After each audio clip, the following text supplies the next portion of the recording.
السلام علیکم، کیسے ہیں آپ سب لوگ؟ امید کرتی ہوں کہ سب ٹھیک ہوں گے۔ سٹوری کے آغاز سے پہلے ایک ریکویسٹ کے چینل کو سبسکرائب کر لیں، اور اگر آپ بھی اپنی ریئل سٹوریز میرے ساتھ شیئر کرنا چاہتے ہیں تو میرے واٹس ایپ نمبر پر سینڈ کر دیں۔ آج کی پہلی سٹوری شہناز نے کراچی سے سینڈ کی ہے۔ آئیے میں آپ کو انہی کی زبانی سناتی ہوں۔ آج جو میں کہانی آپ کے ساتھ شیئر کر رہی ہوں یہ میری زندگی کی سب سے عجیب کہانی ہے۔ ایسا واقعہ نہ پہلے سنا تھا اور نہ دیکھا تھا۔ یہ کہانی کراچی کے گرے ریور کالونی سے تعلق رکھتی ہے۔ میری ایک دوست تھی جسے لوگ مہوش کے نام سے جانتے تھے۔ بہت ہی ہنسمکھ ملنسار لڑکی تھی۔ اس کی شادی بھی بہت ہی اچھے انسان سے ہوئی۔ اس کا شوہر کسی جگہ ملازمت کرتا تھا۔ کیونکہ تنخواہ اتنی زیادہ نہیں تھی، انہیں ایک سستا اور اچھا گھر چاہیے تھا، اور بہت ڈھونڈنے کے بعد گرے ریور کالونی میں ہی انہیں ایک اچھا گھر مل گیا۔ اس گھر میں 3 کمرے تھے اور ایک ہال تھا۔ بہت ہی اچھی کنڈیشن میں وہ گھر تھا۔ بظاہر وہ دکھنے میں کسی بھی اچھے گھر سے کم نہ تھا، اور اس کا کرایہ بھی بہت کم تھا۔ لیکن کم کرائے کے اصل سبب سے انجان یہ لوگ ہنسی خوشی اپنی 1.5 سال کی بچی کے ہمراہ وہاں پر رہنے کے لیے شفٹ ہو گئے۔ پہلے دن تو سب ٹھیک رہا، بہت آرام سے دن گزرا۔ دوسرے دن کام تھوڑا زیادہ تھا، اس لیے بچی تنگ نہ کرے اس لیے اس نے بچی کو بٹھایا، اسے کھلونے دیے اور اپنے کام میں مشغول ہو گئی۔ اپنے کام سے فارغ ہو کر جیسے ہی وہ بچی کی طرف لوٹی تو اس نے دیکھا کہ بچی ایسے کھیل رہی ہے جیسے کوئی اس بچی کے ساتھ کھیل رہا ہے، لیکن مہوش تو بچی کے سامنے بہت دیر سے نہیں تھی۔ بچی کا رویہ اسے تھوڑا عجیب لگا۔ مہوش نے بچی کو اس حرکت پر نظر انداز کر دیا اور اپنے کام میں دوبارہ سے مزی ہو گئی۔ ایسا ہی چلنے لگا، دن ایسے ہی گزرنے لگے۔ بچی کے مزاج میں اچھی خاصی تبدیلی آ گئی تھی، اور بچی ہر وقت ایک ہی جگہ کو دیکھتی رہتی، نہ ہلتی اور نہ اس جگہ سے نظر ہٹاتی۔ اس کو احساس ہو رہا تھا کہ اس گھر میں ان تینوں کے علاوہ بھی کوئی اور ہے۔ اسے یہ سب بہت شدت سے محسوس ہوتا تھا۔ وہ اوپر کی منزل پر رہتی تھی اور اس کے نیچے کی منزل پر اس کے ایک رشتہ دار رہتی تھیں۔ روزانہ شام میں 6 سے 8 بجے تک بجلی جاتی تھی۔ لائٹ جانے کے 5 منٹ بعد مہوش موم بتی وغیرہ ایک جگہ رکھ لیتی اور اپنے رشتہ دار کے پاس نیچے چلی جاتی، جو کہ نچلی منزل پر رہتی تھی، کیونکہ اندھیرا ہونے کے بعد گھر میں عجیب ماحول ہوتا۔ اسے اندھیرے میں بہت زیادہ وحشت ہوتی تھی۔ وہ ایک شام سالن بنا رہی تھی اور لائٹ جانے میں تھوڑا سا وقت تھا۔ اس نے سب موم بتی ٹارچ وغیرہ بازو میں رکھ لیے تاکہ لائٹ جانے کے بعد موم بتی کی مدد سے اپنے رشتہ دار کے پاس نیچے جا کر بیٹھ سکے۔ وہ لائٹ جانے سے پہلے اپنے سب کام ختم کر دیتی تھی۔ اس کا شوہر 8 یا 8:30 بجے تک گھر پہنچتا اور اس کو اپنے شوہر کے لیے کھانا ریڈی رکھنا ہوتا تھا۔ پھر اس نے سالن کو ہلکی آنچ پر رکھ کر بچی کو لے کر پلنگ پر ہی بیٹھ گئی، اور ایک دم سے لائٹ چلی گئی۔ مہوش اٹھ کر موم بتی لینے گئی۔ اندھیرا تھا، کچھ ٹھیک سے دکھائی بھی نہیں دے رہا تھا۔ اندازے سے موم بتی لینے کے لیے اپنا ہاتھ بڑھایا، جو کہ اس نے ابھی تھوڑی دیر پہلے ہی وہاں رکھی تھی۔ جو ہی موم بتی لینے کے لیے ہاتھ بڑھایا تو وہاں پر کچھ تھا ہی نہیں۔ اسی حیرت زدہ حالت میں بچی کے چیخنے کی آواز آئی۔ مہوش گھبرا کر بچی کی طرف دوڑی، اور ابھی گھر میں بہت اندھیرا تھا، کوئی بھی چیز دکھائی نہیں دے رہی تھی۔ بچی کے پاس پہنچی تو زور زور سے وہ رو رہی تھی۔ بچی کو اٹھانے کے لیے وہ بڑھی، لیکن ہاتھ میں سوائے پریشانی اور حیرت کے کچھ نہیں آیا۔ بچی وہاں سے غائب تھی، صرف اس کے رونے کی آوازیں آ رہی تھیں۔ اور پھر گھر کا نقشہ پوری طرح سے بدل گیا۔ روم سے کچن کی طرف جاتی تو باتھ روم پہنچ جاتی، کچن کی جگہ باتھ روم آ گیا۔ اس بیچ لوگوں کے کہکہوں کی آوازیں آنے لگی۔ یہ آوازیں بہت ہی زیادہ تھیں، ایسا لگتا تھا کہ سینکڑوں بلکہ ہزاروں لوگ ہنس رہے ہیں، اور پورے گھر میں بچے ہی بچے نظر آنے لگے۔ اس کا پورا گھر بچوں سے بھر گیا، جہاں تک نظر جائے وہاں تک صرف بچے، اور وہ بھی بالکل اسی کے بچی کی شکل کے۔ پورے بچوں کی شکل اسی کے بچے جیسی تھی۔ اس طرح کا منظر دیکھ کر اس کے ہوش و حواس ٹھنڈے پڑ گئے۔ جیسے تیسے اپنے اعصاب پر قابو پاتے ہوئے اس نے آیت الکرسی کا ورد شروع کیا، اور جیسے ہی شروع کیا بیچ بیچ میں وہ بچہ قہقہہ لگاتے اور بولنے لگتی۔ مہوش بیچ میں آیت الکرسی بھول جاتی صرف بچوں کے ہنسنے کی وجہ سے۔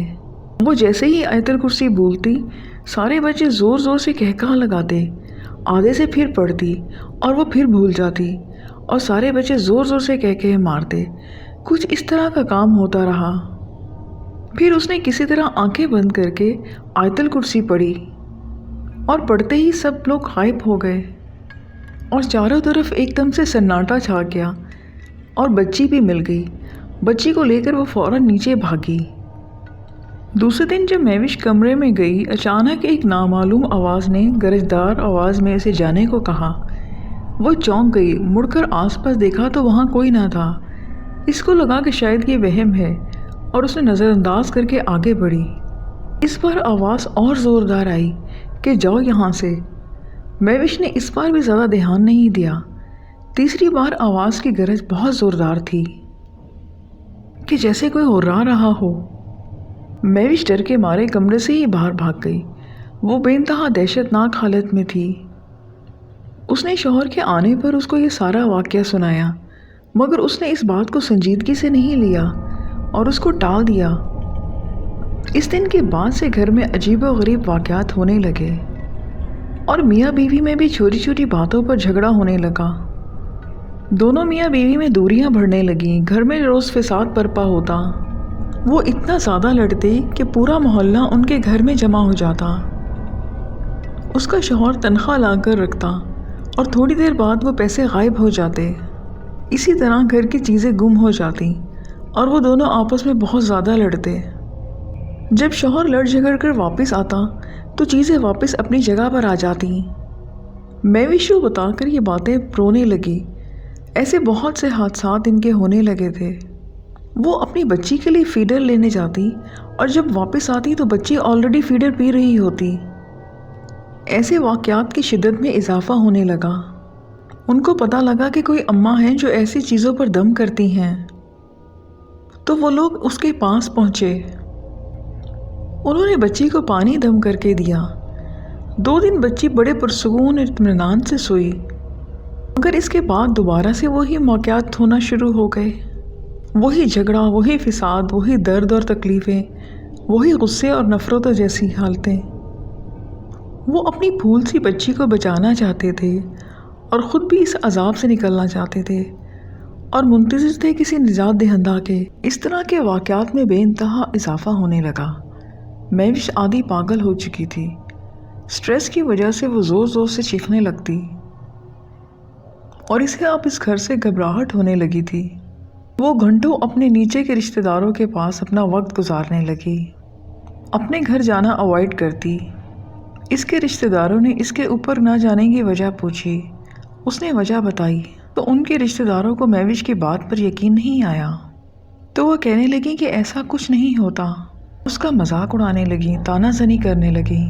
ان کی باتوں سے دل برداشتہ ہو کر روتے ہوئے اس آسیب زدہ گھر میں واپس آ گئی۔ وہاں پر وہی کچھ ہونے لگا جس سے وہ بھاگنا چاہتی تھی، بچنا چاہتی تھی۔ شوہر کے آنے تک وہ کسی طرح اس قیامت کو جھیلتی رہی۔ شوہر کے آنے پر اس نے ساری داستان اس کو سنائی اور پھر آخرکار شوہر کو وہ یقین دلانے میں کامیاب ہو گئی۔ شوہر نے کہا کہ ہم گھر بدل دیتے ہیں۔ مہوش کو بھی یہ راستہ ٹھیک لگا۔ شوہر نے پاس ہی گھر ڈھونڈ لیا۔ پہلے وہ اے بلاک تھا اور اب ڈی بلاک میں انہوں نے گھر لیا۔ یہ بھی گھر اچھا تھا۔ پہلی رات آرام سے گزری۔ دوسرے روزمرہ کے کام انجام دیتے ہوئے دن کب گزرا انہیں پتہ ہی نہیں چلا۔ رات میں میاں بیوی نے کھانا کھایا اور دونوں سو گئے۔ رات کا پتہ نہیں کون سا پہر تھا، وہ دونوں گہری نیند میں تھے کہ اچانک سے ان کی بچی زور زور سے چیخنے چلانے لگی۔ وہ دونوں گھبرا کر اٹھے اور بچی کو پرسکون کرنے کی کوششیں کرنے لگے، مگر بچی چھت پر آنکھیں گڑائے بہت زور زور سے رو رہی تھی اور سوائے چھت کے وہ کہیں نہیں دیکھ رہی تھی، بس روئے ہی جا رہی تھی۔ مہوش کو تو جیسے ان چیزوں کی عادت سی ہو گئی تھی، لیکن اس کا شوہر بہت زیادہ پریشان ہو گیا کیونکہ اس نے یہ سب پہلی بار دیکھا تھا۔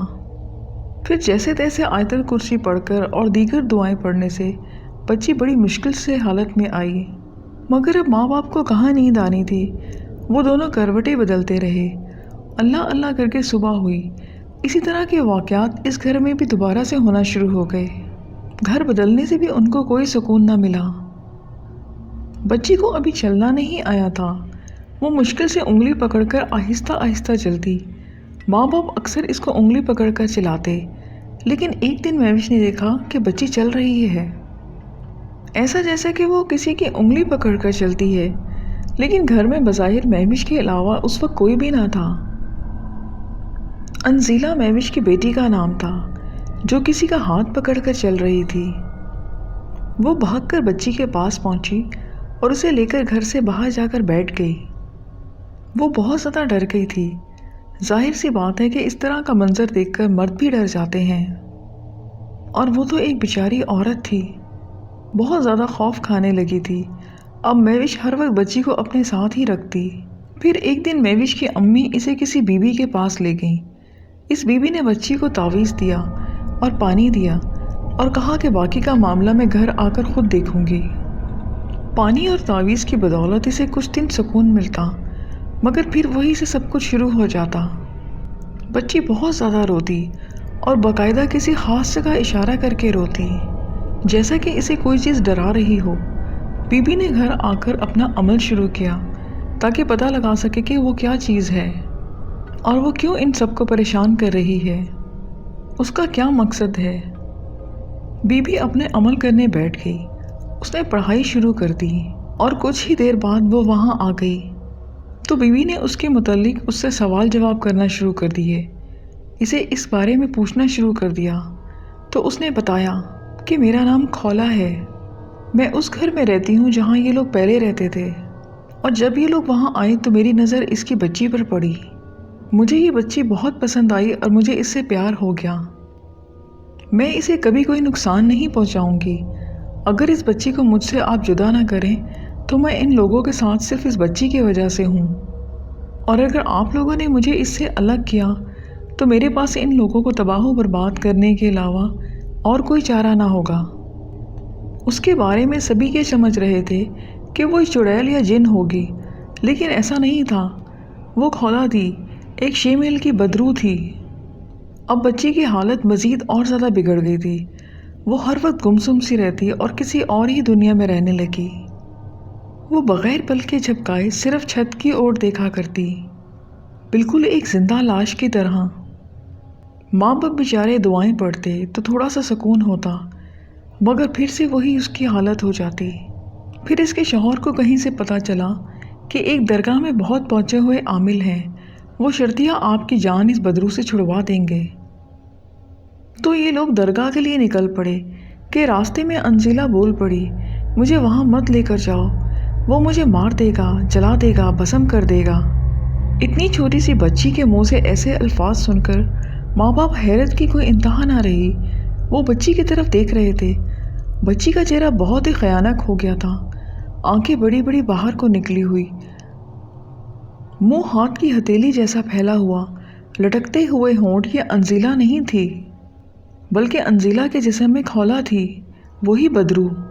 اس نے ان لوگوں سے وہاں جانے سے منع کیا کہ مجھے اس بچی سے دور مت کرو، میں اسے کوئی نقصان نہیں پہنچاؤں گی۔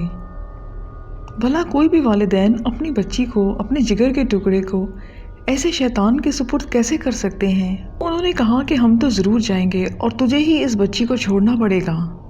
تو اس نے کہا کہ ٹھیک ہے، اگر تم لوگ چاہتے ہو کہ میں اسے چھوڑ جاؤں تو میں چھوڑ دوں گی، آپ کی اس خواہش کو پورا کروں گی، میں اسے چھوڑ کر چلی جاؤں گی، لیکن جاتے ناتے اس کو میں ایسا نقص دے کر جاؤں گی کہ تم سب لوگ مجھے مرتے دم تک یاد کرو گے۔ اور جاتے جاتے وہ معصوم انزیلہ کو بہت بڑا نقص دے گئی۔ اس نے معصوم انزیلہ کے ہاتھ کا انگوٹھا اور بڑی انگلی چھوڑ کر باقی 3 انگلیاں کاٹ دیں، اور ہاتھ میں صرف 2 ہی انگلیاں رہ گئیں، انگوٹھا اور بیچ والی انگلی۔ اور پھر وہ اس کے جسم سے چلی گئی، لیکن اس کی زندگی سے پوری طرح نہیں گئی۔ آج انزیلہ 12 سال کی ہے اور وہ کافی خوبصورت ہے، لیکن اس منحوس نے اس کے جسم میں ایک عیب پیدا کر دیا۔ آج بھی اکثر انزیلہ اچانک نیند سے چیخو پکار کرتے ہوئے اٹھتی ہے۔ اسے برے برے ڈرانے خواب آتے ہیں۔ اس کے جسم میں پہلے بھی عیب تھا اور اب اس کے سننے میں بھی دقت آتی تھی۔ اسے ٹھیک سے سنائی بھی نہیں دیتا۔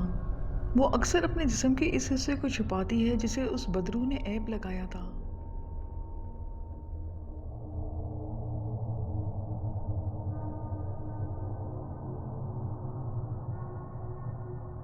یہ سٹوری عصمت اللہ نے سوات سے سینڈ کی ہے۔ یہ روداد بالکل سچے حادثات پر مبنی ہے جو کہ میرے دوست کی پردادی کے ساتھ رونما ہوا۔ ان کا نام دولت بی بی تھا۔ وہ پنجاب کے رہنے والی تھی جو کہ بہت ہی رسپیکٹڈ فیملی سے تعلق رکھتی ہے۔ ان کی جائیدادیں تھیں، کھیت کھلیان سبھی کچھ تھا اور ان کے 4 بیٹے تھے۔ دولت بی بی کے شوہر علاقے کے با اثر لوگوں میں گنے جاتے تھے۔ ان کی بہت سی عزت اور اثر و رسوخ تھا۔ سب بیٹے گھر کا بزنس سنبھالتے، سب اسی طرح سے چل رہا تھا۔ سب ہنسی خوشی زندگی گزار رہے تھے۔ بچوں کی شادیاں ہوئیں، بچے ہوئے، گھر میں افراد پڑے، پورا گھر خوشیوں سے بھر گیا۔ یعنی کہ سب بہت ہی پرمسرت زندگی بسر کر رہے تھے۔ لیکن زندگی ایک سکے کی طرح ہے جس کے ایک طرف خوشیوں کے لامحدود سمندر ہیں تو دوسری طرف دکھ و پریشانی کے اونچے اونچے پہاڑ۔ سکھ اور دکھ انسان کو برابر تول مول کر دیے جاتے ہیں۔ آج اگر آپ تکلیف میں مبتلا ہیں تو دکھی نہ ہوں، کیونکہ کل آپ کو خوشی مسرت ضرور مل کر رہے گی۔ اسی طرح دولت بی بی کے ساتھ بھی ہوا اور ان کے حالات بگڑنے لگے۔ جیسا کہ ان کی گھرستی کو کسی کی نظر لگ گئی ہو، کاروبار میں نقصان ہونے لگا، گھر کے افراد بیمار رہنے لگے، بہت سے ٹریٹمنٹ کیے گئے مگر کسی کو کوئی فائدہ نہیں ہوا۔ پھر کہیں سے اڑتی اڑتی خبر پہنچی کہ وہاں پر ایک شخص رہتا ہے، آپ اس کے پاس جاؤ، وہ آپ کا مسئلہ ضرور حل کریں گے۔ یہ لوگ وہاں گئے، اس سے ملے، اس سے دیکھتے ہی بتا دیا کہ آپ کے گھر پر ہمسایہ نے جادو کیا ہے۔ کسی نے کہا کہ یہ اس نے نہیں بتایا، اس نے علاج بتایا، جیسے دولت بی بی اور ان کے شوہر نے بخوبی پورا کیا اور ان کے گھر سے سب نحوست ختم ہو گئی۔ مگر دولت بی بی کو یہ پریشانی کھائی جا رہی تھی کہ یہ سب کس نے کیا ہوگا۔ سب لوگ تو ہم سے اچھی طرح سے پیش آتے ہیں اور ہم ان کا اور وہ ہماری عزت کرتے ہیں، پھر وہ کون ہوگا اور اس نے ایسا کیوں کیا ہوگا۔ دولت بی بی انہی باتوں میں الجھی رہی۔ انہیں پہلے سے ہی ایسے نیگیٹو باتوں میں دلچسپی رہتی تھی۔ سینکڑوں لاکھوں میل کے دور کی باتیں بھی وہ پل بھر میں بتایا کرتا۔ ایسی خوبصورت نظر آنے والی اور آسان لگنے والی باتوں نے دولت بی بی کو بہت متاثر کیا۔ وہ تو ویسے بھی ان لوگوں کا پتہ لگانا چاہتی تھی جنہوں نے ان کے گھر پر جادو کیا تھا، اور انہوں نے سب سے معلومات اکٹھی کی اور 41 دن کا چلہ شروع کر دیا۔ پہلے دن انہوں نے اپنے اطراف بنایا، ایک موم بتی رکھ کر اپنے سائے پر نظر جمائے ہوئے وہ بیٹھی تھی۔ اس طرح عمل کا آغاز ہوا۔ پہلے کچھ دن تو کوئی خاص بات نہیں ہوئی، سب ٹھیک ہی رہا۔ جیسے جیسے دن بڑھنے لگے عجیب چیزیں ہونے لگیں۔ وقت کے ساتھ ساتھ ان کے اثرات بڑھنے لگے اور شدت آنے لگی۔ 40 دن اسی طرح سے بیت گئے۔ اب تک دولت بیوی نے بہت ہمت سے کام لیا تھا، لیکن اصل آج کے دن کا امتحان تھا۔ انہیں ہمسات سے کس طرح بات کرنی تھی اور انہیں اس چیز کی خاص جانکاری نہیں تھی۔ پھر رات ہوئی، دولت بھی اپنے کام کو انجام دینے کے لیے بیٹھ گئی۔ کچھ دیر بعد انہیں ایک سایہ دکھائی دیا جو بالکل دولت بھی جیسا تھا۔ دولت بھی خوش ہو گئی، ان کو خوف بھی تھا۔ وہ اس کے چہرے کو دیکھ رہی تھیں، وہ سایہ بھی ان کو دیکھنے لگا۔ وہ ان کا ہمزاد تھا، بس دولت بی بی نے یہی غلطی کر دی۔ وہ اسے ورغلا رہا تھا۔ انہیں ہمزاد سے کلام کرنے کا کوئی خاص آئیڈیا نہیں تھا۔ وہ ہمزاد کو قابو نہ کر سکیں اور ہمزاد نے انہیں ایسی زور سے ضرب لگائی کہ دولت بی بی بے ہوش ہو گئیں۔ صبح جب ان کے گھر والوں نے ان کی یہ حالت دیکھی تو بہت پریشان ہوئے۔ وہ انہیں ہاسپٹل لے گئے۔ انہیں بہت مشکل سے ہوش آیا۔ ہوش آنے پر سب نے ان سے بے ہوشی کی وجہ پوچھی، مگر دولت بی بی بول نہیں پا رہی تھی کیونکہ ان کی زبان اب صرف ایک گوشت کا ٹکڑا تھی جو اب کسی کام کی نہیں تھی۔ حمزاد نے انہیں ایسا دھکا دیا تھا کہ وہ عمر بھر بات کرنے اور چلنے پھرنے کے لائق نہیں رہیں اور عمر بھر ایسے ہی بستر پر پڑی رہیں۔ لسن، یہ آج کی سٹوریز تھیں، امید کرتی ہوں کہ آپ کو پسند آئیں گے۔ پھر نیکسٹ ویڈیو میں ملیں گے نیو سٹوریز کے ساتھ۔ اپنے بہت خیال رکھیے گا، مجھے اجازت دیجیے، خدا حافظ۔